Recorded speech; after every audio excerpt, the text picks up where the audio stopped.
Hello, hello. Good morning. Welcome to the Funky Marketing Show. This is the show when we talk with people who are doing things a little bit differently with a bit of funk. And today, we have a pleasure to be joined by Michelle J Raymond, and we're going to talk about different stuff, mainly focusing on LinkedIn, both pages, profiles, branding, and those kind of things. Michelle is somebody with a exciting background, more in the sales than in marketing, and we'll get into all of this. Stay with us. Just time for the funky intro first.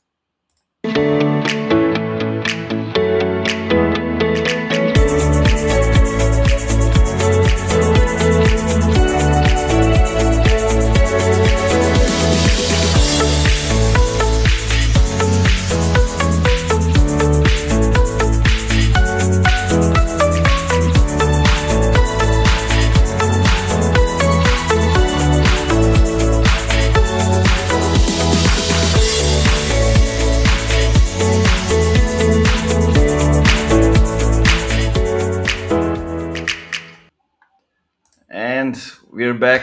Michelle, welcome to the show. It's good to have you here. It is my pleasure to be here. I have been hanging out, waiting to get to talk to you. So this is my opportunity, and we'll just let everybody else listen in, hey? Yeah, exactly. I mean, we've been going back and forth in the comments and in the DMs for a while now. It took some time to make it happen. Absolutely. But here we are now, and I am ready to talk all things funky marketing. So let's go. Let's do it. I always like to tell to the people why we actually have the name funky marketing, because like the definition of funk is the music that makes you want to move, activates you, and this is how I look at it. So we make the companies becoming active and meeting their customers halfway. So it's kind of like the music. I love it. And, I love in the intro how it says, a new era is coming. And I couldn't agree more with that. Yeah, it's I don't know if you have that impression, but when I was starting the company, I was talking to like 260, 70 people. Basically, I had a personal brand on LinkedIn, so I could do that.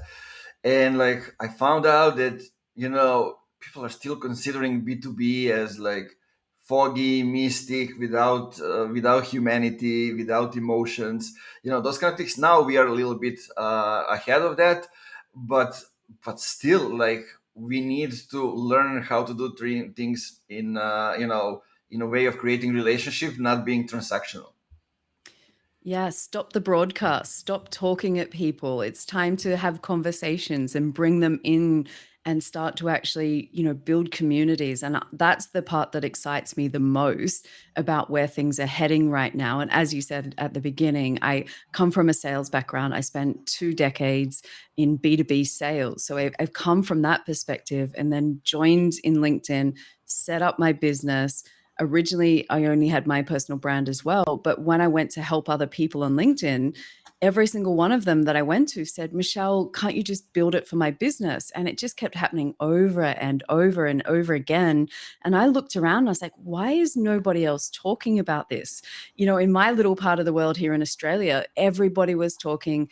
Update your LinkedIn profile. It's all about personal branding, blah, blah, blah. And I'm not anti personal branding. I'm just saying you can't ignore the business brand as well. So why don't we bring both of them together? And that's what I love. That's something that's always been interesting, especially when it comes to LinkedIn, and especially because it's a platform that is totally different than the experience we had with like Facebook, with Twitter, with Instagram, where is I mean, I remember it was 2016, 17, I think. You remember probably that time when Facebook basically said, we're not gonna present your pages, your company pages inside our feed. So you will see them in a different feed, and marketers started to panic. Oh, what's we gonna do now? How it was like basically what I did back in the days is just create the checklist for my team, things that they can do daily to develop their personal brand, and they can be the influencers that will actually all together create the company brand. And then the LinkedIn actually started to get more and more traction. And the thing that never got to the like the priority were the pages. They were always a step behind, a step behind. There were groups at the time, but from this perspective now, I see that it was mostly like spamming people, because you could share one article in 70 LinkedIn groups with one click. And looking from this perspective, why would somebody allow that? Absolutely. And, I get to work directly with the LinkedIn Pages team. So I do lots of testing behind the scenes. And that's one of the fun things that I get to do in my role. And one of the things that I like to share with people is, 2.5 years ago when I started working with them and having discussions around LinkedIn company pages, which have been around for a long time, but they certainly didn't get any focus from LinkedIn. They had roughly 3 or 4 people in the team at that time. That team now has roughly 30, 35 people, if I had to guess. And ultimately, I'm following the money. They have had record spends on ads over the last 3 years, thanks to COVID. Everybody brought their money onto LinkedIn. So that means that the Pages team are cashed up. And that's why we've seen so many features come through. So, where historically people would come to me and say, look, Michelle, pages don't work because if I post on a company page versus a LinkedIn profile, the LinkedIn profile, I get more reach. And absolutely you do, but that doesn't mean pages don't work. And that doesn't mean that there's lots of new features coming through to help pages grow faster. So we've seen changes come through for that. And I think we'll see different ways that you can engage with pages as well. So I think it's really exciting because we're at the beginning of that journey. Even though LinkedIn's been around for 20 years, for me, I'm excited to see where they take it, and I think groups will make a comeback as well, and just putting that one out there. Yeah, I hope so. Because, like, talking with companies, especially I've been working with a lot of tech development companies. With a huge part of their team are developers, engineers, right? And the only social media when they are, except some are on Discord, for example, it's LinkedIn. And so I need to create a hub, a community inside the company that maybe they don't like Slack that much. They need to be out there, but they don't like it that much. So, like, LinkedIn isn't the natural thing for them. And then, like, if I create a group, nobody will see the post. And Mm. the only solution was like to create a group inside the DMs. But then, if it's enough that one person gets excited that day about something and they don't see the previous messages. Absolutely. And I think the functionality for groups, I got to test groups that are attached to product pages. Traditionally, they were the software types of products, and that's been expanded a little. But when I spoke to the LinkedIn team, they were saying, look, we get it. We know the functionality is not there. We know people are hosting Of Facebook course. groups, Discord, all of these other places. We get it. And, I've seen the features come through that make it easier for for the group admins. And from that, I think we'll start to see more, but nothing in LinkedIn happens quickly, right? So I don't hold my breath, but from what I've discussed and researched, it's definitely that collaboration community space for brands that is coming. That's a definite. It'll just be about the timing. Yeah, I love what you said. Why we should pay attention to the company pages, basically following the money and doing reverse engineering, and going to establish ourselves, our presence in that sphere as well. Because, like, having a personal brand and having individuals in front of the company, it's okay, but it's just one personal aspect of the business, and we get a lot of personal ones to create the company, culture, values, brand, and all those other stuff. But it would be nice to have, like, you know a company that can show the emotions, why they are there, what's the culture, how is the atmosphere inside the company, how do they differentiate themselves. Because I always ask companies and I start working with them, if you can tell me right away if your brand walks through the door, how does it look like? I have this one situation with Marvin Gaye singing the national anthem for the first time in his own way, during the NBA All Star game, but people mostly have no clue. And the way LinkedIn is developing them, I see that there maybe is a chance that we'll get uh, a chance to establish the company pages and present the company in a way which is more human than looking at what other platforms are doing with the company pages. Yeah, we're absolutely seeing that. And even some of the new features like the work commitments, showing that what your brand stands for, so that when the millennials and Gen Z comes looking to see who they want to work for, those kind of things are important. So if you're a purpose-driven company that, is out looking for the environment or for people or planet, ultimately you can show that on your company page now. And we're going to start seeing that because the platform is split 50-50 roughly, baby boomers versus the Gen Z and millennials. And Yeah, so you will see as that, younger age group comes through, it will be driven around what's important to them. And I think that's what we're starting to see on LinkedIn right now. That's why I think half the platform is uncomfortable. The no more selfies, this isn't Facebook. That brigade is getting uncomfortable, but the other side is coming through and really changing things and bringing, for me, a new energy through. So I'm happy to adapt. And I think LinkedIn sees that that's where the future is. Why I love pages and why I think they're important, even though you don't get as much reach, it's this simple. I worked for a company and I used to sell raw materials and ingredients that go into skincare and hair care and all those kind of things that you can't pronounce on the back of your shampoo bottle.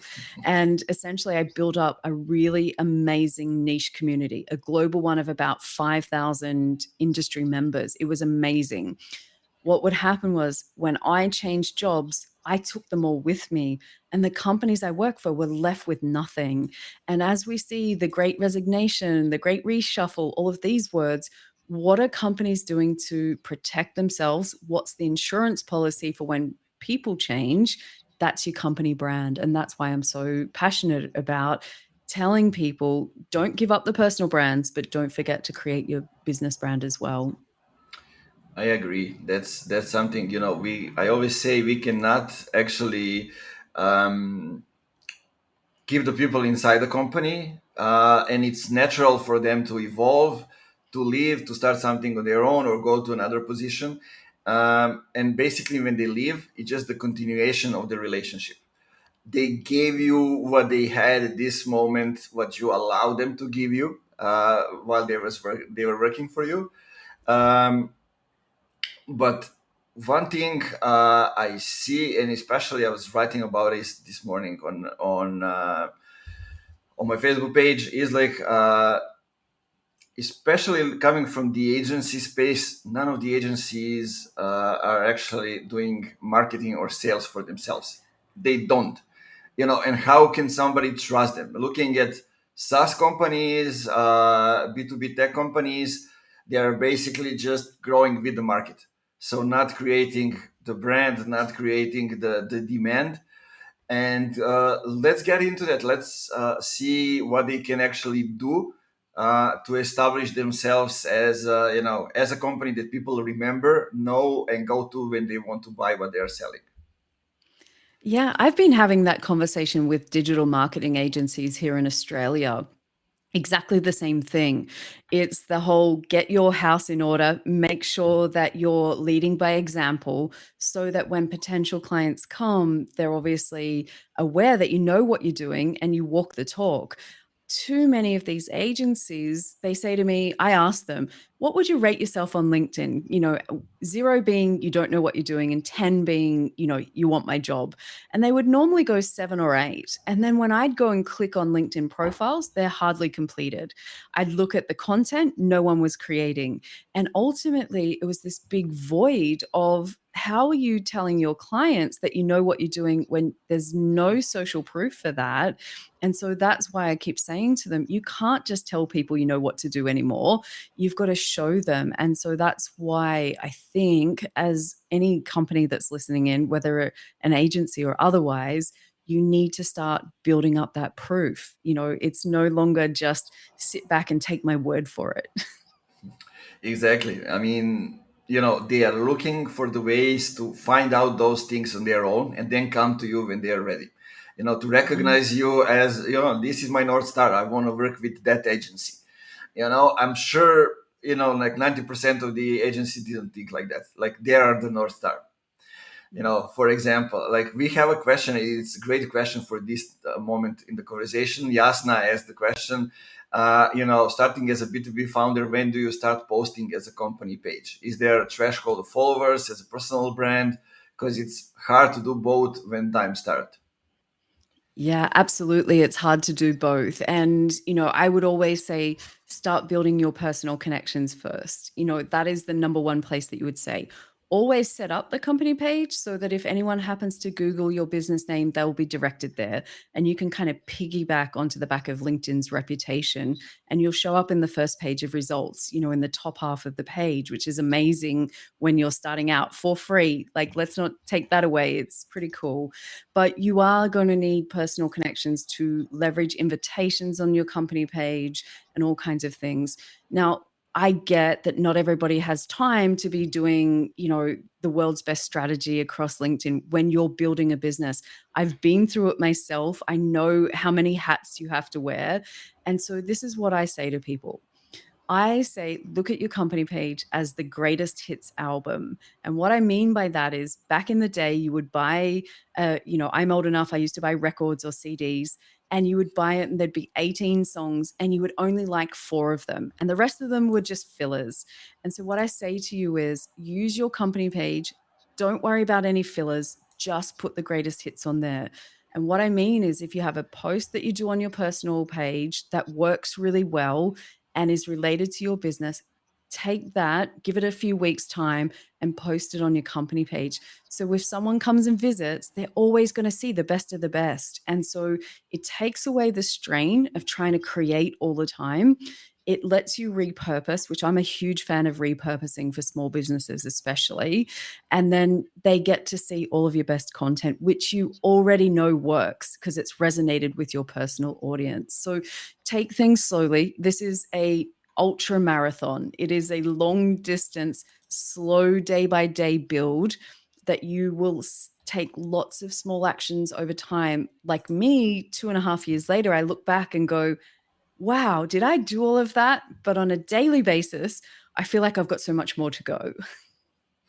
Yeah, I mean, what you said, everything resonates, and I'm looking back at how we started, and it's basically, I always say to the people, don't overthink things. What you said, repurpose things, and it's even enough to have a post. For example, creating posts for your own profile,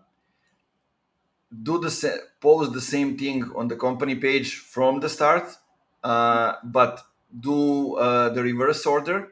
And let's say on your personal profile, if you are, for example, a decision maker, don't post gifs, but post visuals and branded visuals on the company page. So it's a totally different post when you add the visual to it.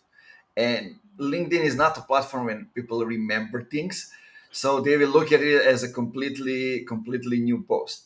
You have to certainly change some things like the hook or something when it's from your own perspective, but try to make it simple, because you don't expect your page to give you something significant right away, especially when it's like only you. Yeah. It's something that you are building for the future.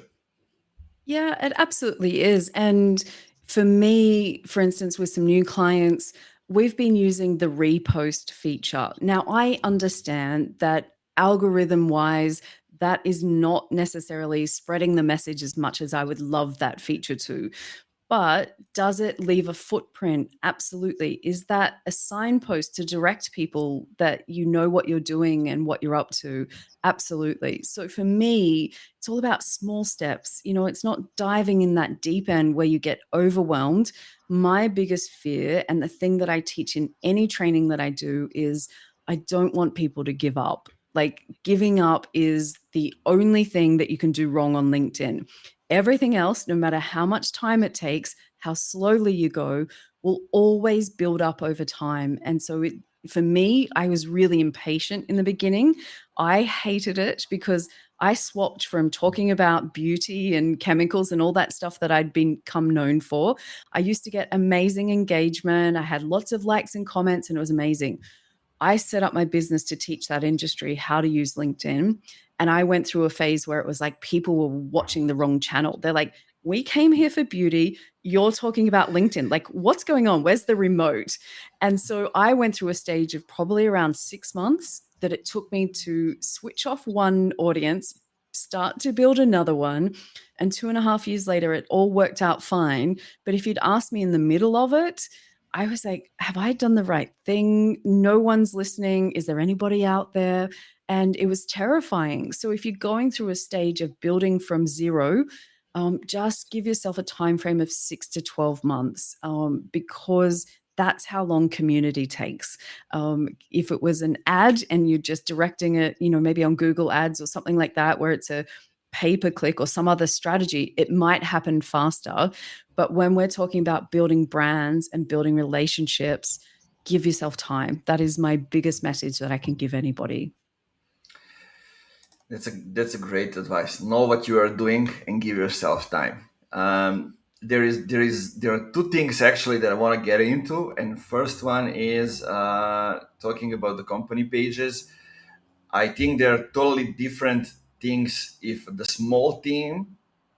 company has a small team of, like, let's say up to 5 or 10 people, or the company that has 30 plus people. So I wanna try to make a difference and explain these things, because, like, there I see people giving advices to different things, but when you have a huge team, LinkedIn page also gives you some other things to unlock that you don't have as a small team. So there are certain things that people can do when they are a small team. For one of them, I will mention and just start the conversation is finding a way to get your target audience to your page, so they come to your page for that. Like, one of the things that worked for us is we had a competition here in the Balkans, in the region of the best marketer. So we got all of them to come to the page and vote for themselves, for their friends, for people they know, however it is. And this is something that got us traction, also got them to to follow the page and to get back to the page on a daily level. Look, and getting people there in the first place is your number one goal, because otherwise you're just playing content to nobodies. It's to the abyss. There's no one listening. So one of the things that I encourage small businesses, so in that 0 to 5 category, or even that bigger one that we're talking about, up to 30, is that every page admin gets 250 invite credits per month to invite people to follow the page. Now, when I first started, we didn't have things like filters, and we only had 100 invite credits. And Yes. people would say, don't send them out because you can't personalize the connection request or the follow request. And I would say, no one can, so you don't look bad. So don't ignore that. Now that we've got 250, that came about because of all the advocacy work I've been doing with the Pages team, saying, I can't get clients to work with me and tell them to pay me for 6 to 12 months and not see any growth. So getting page follower growth is a priority for the Pages team, which is why it went up to 250. They also give other employees get 50 credits each month, and there's other ways that we can invite people to pages. So invite credits for me has to be a part of the strategy, and using the filters to make sure that they're targeted. One of the things that I would say is build a niche community around your industry. So I take a 360-degree view. So not just ideal clients, it might be other people within the industry, like industry associations, legal bodies, suppliers. Take a full view of your industry and bring them along. The faster that you grow it, then your content resonates with more people, and it just becomes a numbers game, right? But don't ignore those invite credits, especially given that they expire at the end of every month. If you don't use them, you lose them. So you can get as, you know, creative as what you guys did. And I love that example that you've just shared. I think that's amazing, that, you know, the program that you guys came up with. But for other people starting out, if you don't have a marketing background, just jump into those invite credits. Exactly. I mean, and it's, important thing is, as for any channel, to watch to what people are reacting, and prioritize that kind of content. For example, I'm looking at, how are links performing.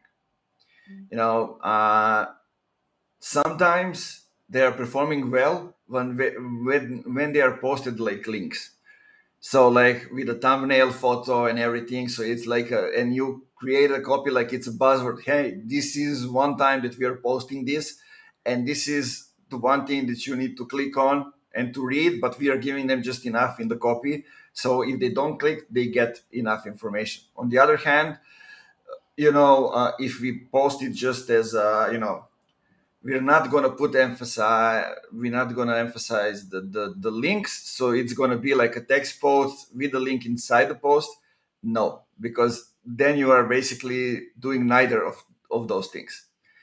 And it's kind of funny. I'm talking with my team about it, looking what they're doing on the page and kind of telling them, why did you do that? Explain to me and give me the process. So we're trying that. I was talking with people and they told me like, we don't like to see links over there and those kind of things. But then I'm like, what do you want out of the post? Do you want them to click and go to the website? So follow the website. Are they actually coming?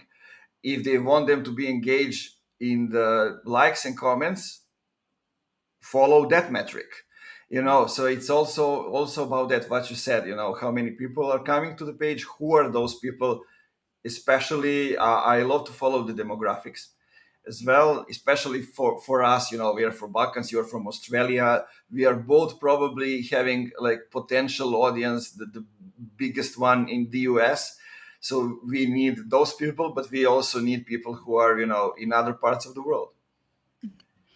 Absolutely. And one thing that I'm loving with company pages that just got released and it's being rolled out now is that we've now got the bell to notify people so that they can get notified of all the company page posts. So what I mean by that is go to a company page that you're following. If it's been rolled out, you'll see a bell in the top right-hand corner underneath the banner.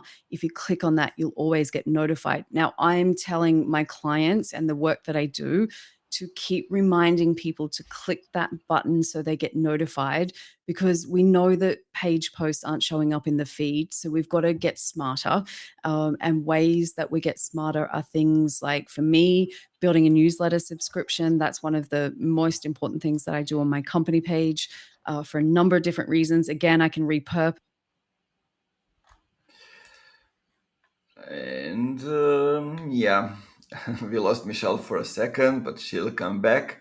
Newsletters are extremely important. We're going to get into that. But first, we're going to wait for Michelle because I want to get more into the uh, LinkedIn pages for bigger companies and the employer branding perspective. I want to get a little bit into that because this is one thing that is extremely interesting and it's growing, the interest for that. Because like so far, the biggest corporations and the biggest companies were looking at LinkedIn pages as just a place to post something. And you're back. Good. I was just explaining to the people, how for the bigger companies, like LinkedIn pages were looked at additional place to post a link for their blog or news or those kind of things. And I want to unlock a little bit how they can actually use the LinkedIn, including the employer branding thing, and basically using the people that they have inside their team. One of the things is that you mentioned, so the bell. This is something that I didn't see on the pages that I manage or here. So it's a great information that is coming. Yeah, look, and it's already started to roll out, which is, I'm excited because as we kind of said, that you don't show in the feed as much, so how else can you get attention? And the bell, so that your brand followers can ring that and get notified of your posts, is such a great way. Now you're going to have to go through a process to remind people to press it, let them know how to do it. Most people, even on profiles, don't know it exists. So we always, don't want to take the position of assuming that people understand LinkedIn as much as us that live on there, 24/7. So reminding your brand followers that that's a way that they can stay up to date with the content. So that is one thing that I'm very excited about. Yeah, it seems like the priority post can be used for that. No matter if it's a screenshot or if it's a short video, however it is, but it seems like a good welcome video can do well, and just sharing the screen and giving them hints of how they can ring the bell.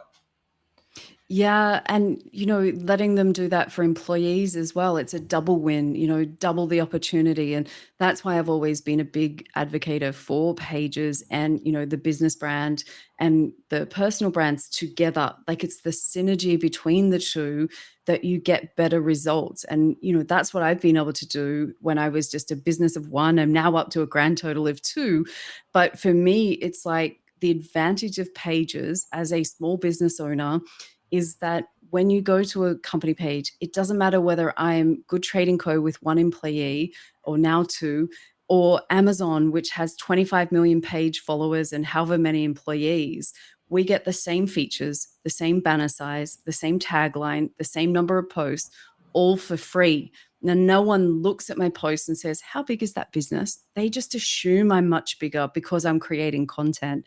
And that is the opportunity for small businesses, not worrying about how many views it gets in the beginning, but just creating that library, like I said, of proof that you know what you're talking about. And that's what people are drawn to, not necessarily how many people you have work there. So, there's lots of cool things that are coming through that I think we'll start to see all of these little things add up for pages. And I can see already when I started talking 2 years ago, if I was on a podcast like this, what would happen was people would get me on there because they thought I was crazy.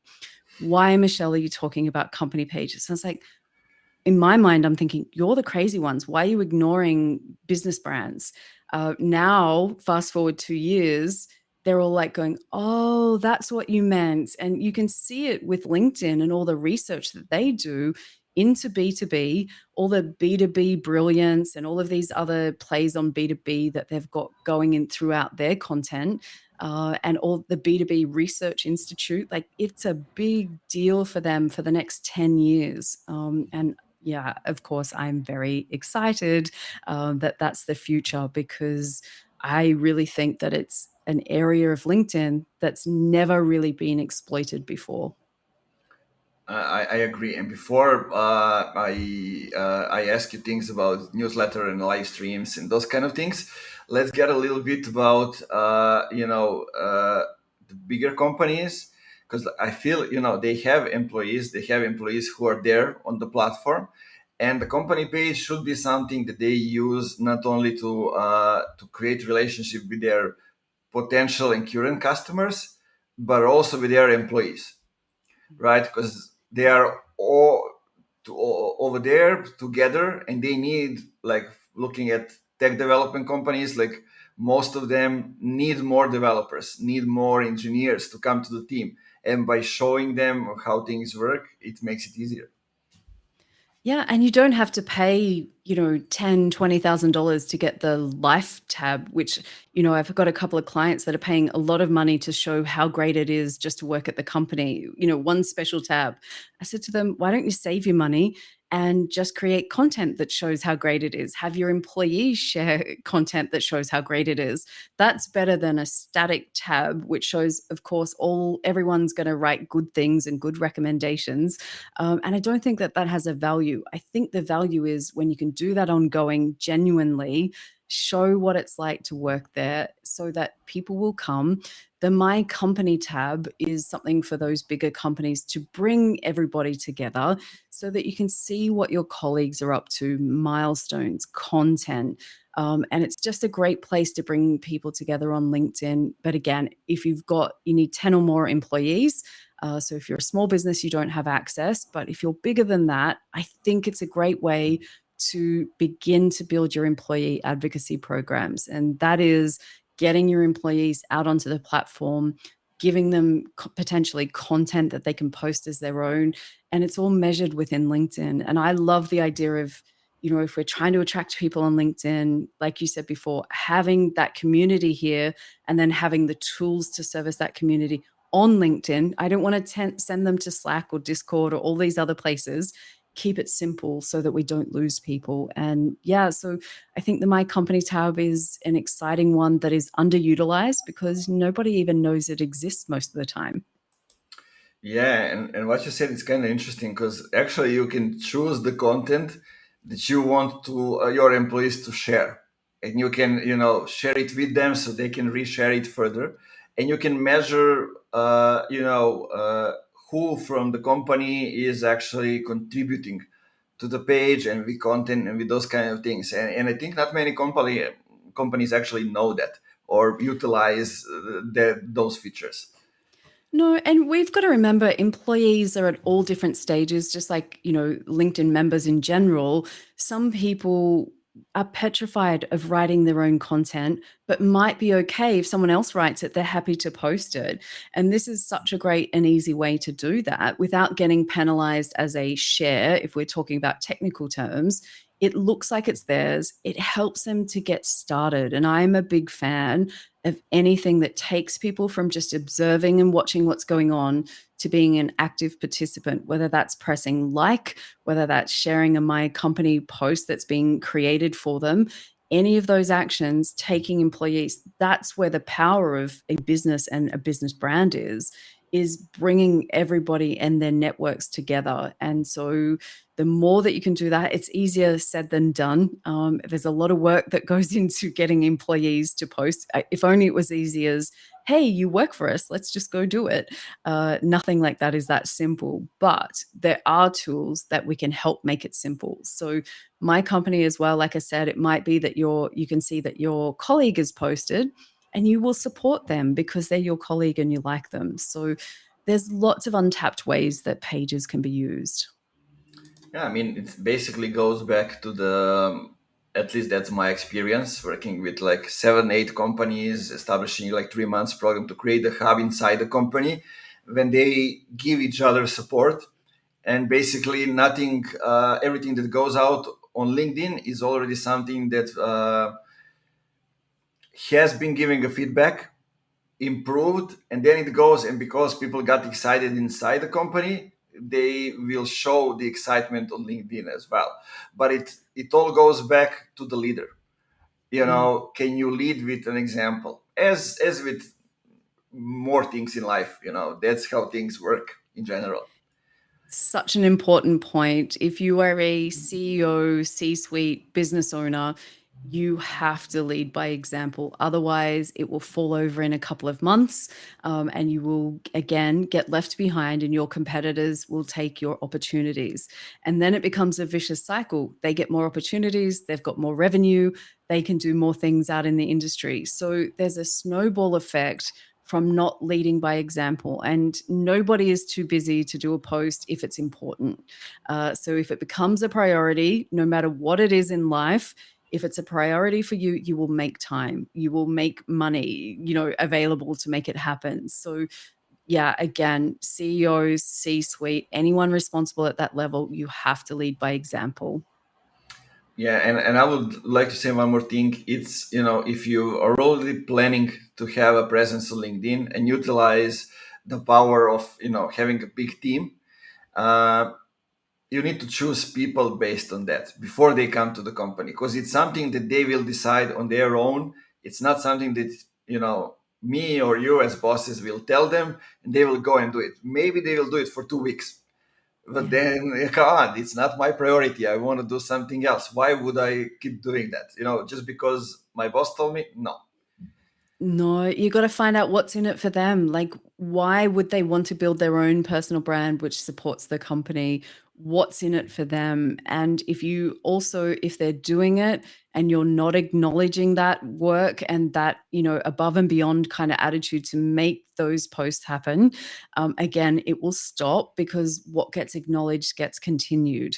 And so that's another important function. So lead by example and also acknowledge those within your company that are doing the right things and find out why they're doing it so you can help support them get to their personal goal. Love that. Um, Now tell us a little bit about those things that they are the most important and are actually driving the page. So like things like newsletter, like live stream, like some other things that you saw that work the best at the moment. Yeah, so when you look at pages and you look at LinkedIn and where they're focused, if we go back to 2021 around this time of year, they commissioned a report called the Edelman Report, and that was looking into B2B thought leadership. And essentially, that long report condensed down said that the B2B buyer is looking for original thought leadership. And so LinkedIn went away and they said, okay, how do we address this? Now, thought leadership normally is in a long form state. So post the one thing that you can begin to build it up, but a long form article, for instance. So articles on company pages aren't that old. That's happened in around the last 18 months, 2 years maybe. But essentially, they're not that old. That then turned into newsletters. And so there's a couple of things you should know. Newsletters and articles, for all intents and purposes, look and feel the same. They both show up on Google, but one you build subscribers for, which means when you create a newsletter, those subscribers get notified on LinkedIn or an email sent to their inbox off LinkedIn, which I think is just really powerful. At the same time, it's indexed by Google, so you have more opportunities to show up. LinkedIn are pushing that. We're starting to see things like new analytics that go with that. I think we'll start to see things: how much did people read, how much was opened, all those kind of stats that we love to, justify our existence. And essentially, again, it's because brands have been told by the B2B buyer in the research that we want original thought leadership. And so instead of just going, it frustrates me so much. You go to Google, you type in a question because you want to buy something, and it doesn't matter whose website you go to, they all say exactly the same thing because they've been written for SEO, they've been written for algorithms, they haven't been written for buyers. And so that's one opportunity. The second part to that is also LinkedIn Lives. And so my focus on my company page is LinkedIn Lives and LinkedIn newsletters. Again, long form content that you can build community with. I personally love LinkedIn Lives because the one advantage of company pages over your profile is the video tab. And most people don't realize that on a company page, you can almost end up with your own YouTube channel, equivalent. And so for me, I can build up a back catalog of all the amazing interviews for me personally that I've done. All of my video content sits there, and I can have ongoing long term conversations where I can drive people back to that content. And again, it comes back to what we said earlier. You don't want to create a community on LinkedIn and have to send them off to other platforms to consume other things. So the more I can keep them on LinkedIn, the better for me. I do have, other channels available, but the easiest. hmm The easiest way is, to get them over there when they're already spending their time. We lost Michelle again for a second, but we'll get back. One thing that I got out of it is you have means to communicate with your target group, with your audience, right there when they spend their time. So you don't need to take them away off the platform, but at the same time, for example, newsletter. um is the thing that allows you to communicate with them inside their inboxes. So also communicate in the feed, but also you get to talk to them in the email. I was just explaining that basically what you wanted to say. So you have a chance, you have tools to communicate with your customers in the feed when they spend their time, and on the other hand, uh, one of them also gives you the chance to get them inside their other channels. So the most intimate one, which is considered email inbox, is considered as the most intimate one. So those are kind of the things that gets the attention from the pages. It happens, worry not. So basically, I just explained a little bit. Then you have the tools to get the people inside the feed when they're already spending their time. And one of them, for example, the newsletter, is actually giving you a chance to at the same time communicate with the people in the most intimate uh, place when they are. It's their email inbox, right? Yeah, absolutely. How cool is that that you have that opportunity? And I love the way newsletters look. You can embed videos, you can use graphics, you can have links, you can tag people now, you can use hashtags.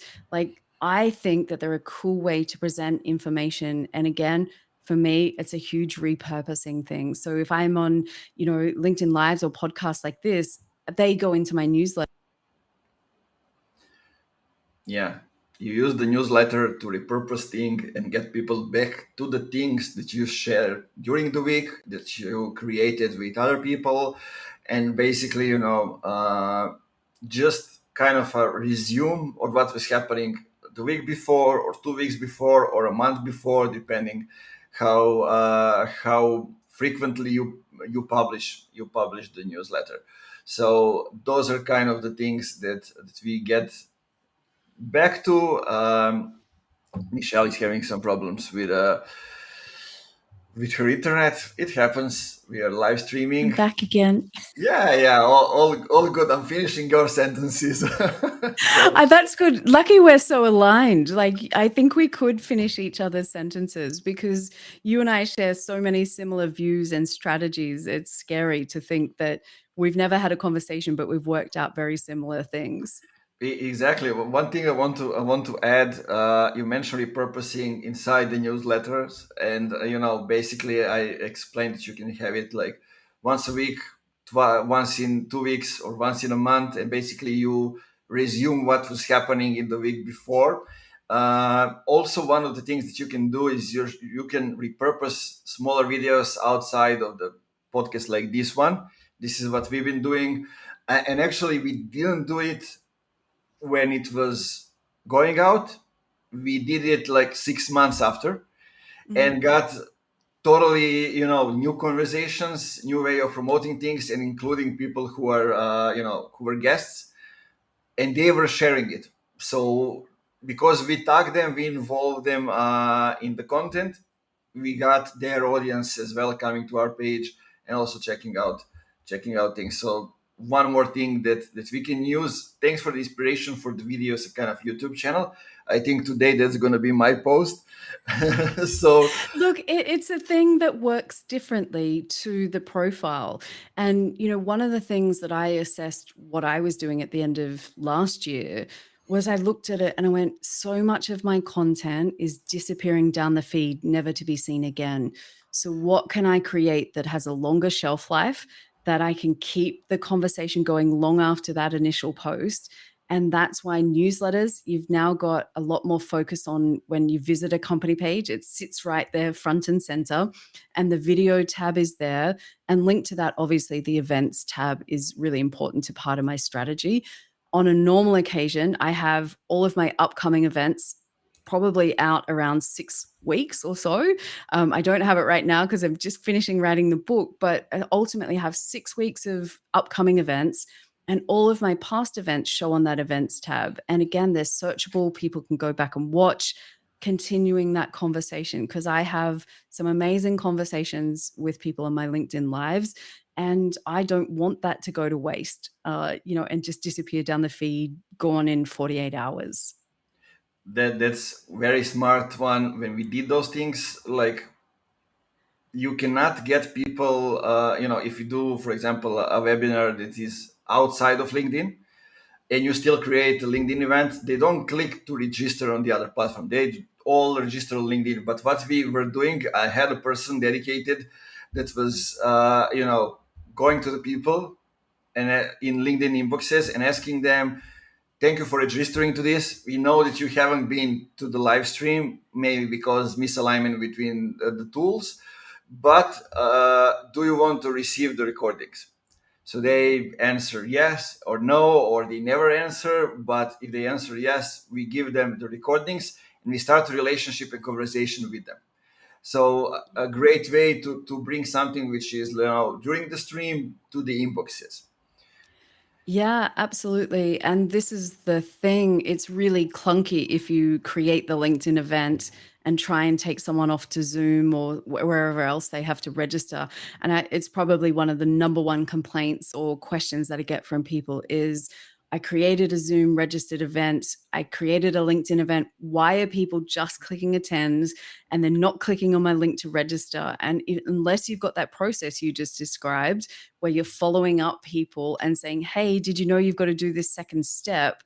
And then they go, oh, that's all a bit hard. I don't want to go and register because then you're going to bombard me and try and email me and catch me with stuff. So LinkedIn is a trusted platform. So that's number one, why the more you can spend time on LinkedIn, people are more comfortable with that. And it's you get them while they're scrolling. LinkedIn will help you promote the events if they're held on there. So they send out, notifications 7 days, 3 days, and just before. So you're getting help. Is there a way to go? It would be great if like live streaming to LinkedIn like this was a bit more steady and you didn't drop out all the time. That would be cool. But for the most part, I think events, and you can have registered LinkedIn lives just as much, are an opportunity. Again, people say, Michelle, why would I do a live on my page versus a live on my profile? So I'll use me as an example. I've got 10,000, roughly a bit over that, personal followers. For ease, I'll say I've got 2,000 page followers, so 5 times more. Why do it on my page instead of my profile? For exactly what I said before. Sits on that video tab. It's easily found. I can go back and direct people there. On my profile, I've got limited places I could put it, maybe in the featured section, but ultimately that's just going to disappear down and never be seen again. You can get around that on your page by using your invites that we get every week. So you've got like 1,000 invites. That's more than enough. Everyone in your team has that, so you can get even more. And ultimately, if you plan them out in advance, you can have a good turnout. And for me, it's just been the number one way that I get engagement. And you can see the stats coming out of LinkedIn. They actually say video gets way more engagement, and we're seeing that on pages. And it's not video, it's lives, because they're a great way to build community. Sounds good. So for the end, I don't want to take much longer of your time. Um, tell people a little bit about your book, about where they can find more information about you. Uh, Guys, when you now is the moment to stop. Go back to the beginning of the episode. Listen. We first gave you, kind of the big picture why you need to do that. Then we got into the different types of companies, and we ended up with tactics and strategies that you can use. And now, Michelle, tell them when they can, when they got stuck or they hear something interesting, when they can go for the answer. Yeah, look, I would love if you hear any news around company pages to reach out and let me know. So I'm a specialist that focuses on company pages and LinkedIn for business. So my company page is called Good Trading Co, and my personal connections on LinkedIn are under Michelle J Raymond, and that's because there's thousands of Michelle Raymonds. So I've made it a little bit easier. But I'm the co-author of the world's only book on company pages called Business Gold, which came out November last year, and just about to launch the LinkedIn branding book with a friend of mine, Michelle Griffin, which is how do you get the most out of LinkedIn when you're building a personal and business brand together. So excited to have that one coming out in around a month. It's getting close, but that's the way that I help people to look back. If you're just starting out like I was, just 3 years ago, what are the lessons that I've learned? What do I wish I knew back in the beginning that would have saved me time or money having to redo things? And so I'm really proud of the book that we've put out, and yeah, keep an eye out for it. Sounds awesome. Michelle is also awesome. Follow her as well. If you're listening to this, we'll put the links in the description. I don't know if the episode is going to be published in a month, but if it's, uh, if the book is already here, you will have a link to go and check it out in the description. I recommend you do that. And one thing that I always say for the end is we always have this, back and forth in the episode. So you go back, listen to each segment of the show, uh, follow Michelle. Click the link in the description if you are listening to this on the podcast. Probably the book will already be there. So go ahead, get it, read it, get back to Michelle with the feedback. And yeah, guys, Michelle, thank you for spending time with me, sharing those gems. Guys, for you, as always, keep it funky and try to look at the things from a little bit different perspective. In most cases, from the customer's perspective, related to your own perspectives, to create a unique overview of your business. Bye bye.